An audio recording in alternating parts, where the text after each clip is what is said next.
Top 5 des meilleurs office romance de tous les temps dans les K-dramas, bien évidemment. On va commencer tout de suite par le numéro 1 qui, en surprise, est What's Wrong with Secretary Kim. Parce que quand on pense Office Romance, c'est le drama qui me vient directement en tête. La parodie du jeune CEO riche, beau, imbu de lui-même a été mais parfaitement exécutée par Park Seo-joon dans ce drama. Il m'a fait tellement rire.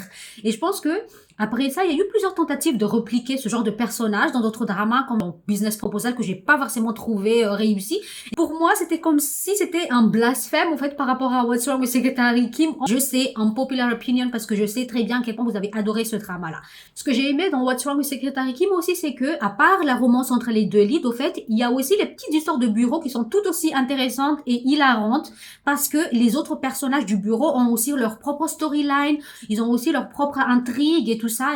Numéro 2, Ghost Electronic. Si vous ne l'avez pas encore vu, je vous le recommande. C'est un drama où les scénaristes se sont amusés à parodier tous les clichés qu'on retrouve généralement dans les K-dramas, comme par exemple le fils du PDG qui va travailler dans l'entreprise de son père en mode incognito pour gravir les échelons et tout ça. Quand il reçoit son premier salaire, il est tellement choqué parce que il a confondu le salaire annuel qu'on lui a annoncé avec le salaire mensuel et le gars, c'est comme s'il découvrait la pauvreté pour la première fois et il n'en revenait pas. La manière dont ce personnage est tellement clueless par rapport à comment les gens normaux vivent. Mais c'était tellement bien exécuté. Et ce drama m'a tué de rire les gens. Numéro 3, Romance is a Bunny's Book. C'est un drama qui se passe au sein d'une maison d'édition. Donc, ce que j'ai adoré, en fait, c'est de découvrir l'univers, l'industrie des livres à travers ce drama-là. J'adore lire, mais j'ai jamais pensé à tout le boulot qu'il faut pour emmener un livre en rayon, en fait. Hein. Le marketing, les planifications derrière, le design de la couverture. On voit aussi les problèmes que font face les écrivains en général dans leur carrière. Bref, j'ai adoré découvrir tout ça à travers ce drama-là. Et ce que j'ai aussi adoré, c'est que c'est une romance d'adulte, en fait, du coup, pas de chichi enfantin. Numéro 4, Extraordinary Attorney Woo.